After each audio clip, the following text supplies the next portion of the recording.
Bu videonun deyip qo'ying. Assalomu alaykum Aybek Baytning подписчиклari. Xo'sh. Bugungi obzorimiz U2 Pro Amico'ning ekranda hammada shu problem bo'lsa kerak. Xo'sh, 25 dan oshmaydi. 4-ko'rsatda ham.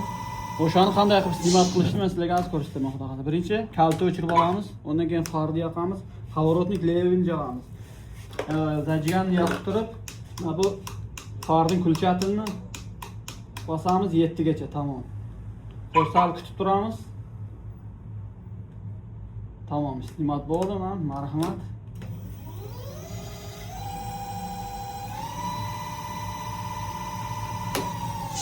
Shunday foydali videolarda o'tkazib bermaslik uchun Aybek Bayka podpisatsiya bo'linglar. Ya shunday veliklar kerak bo'lsa, bizga abrashasa qilaverasiz. Bir obzor ko'rsatib berib velik.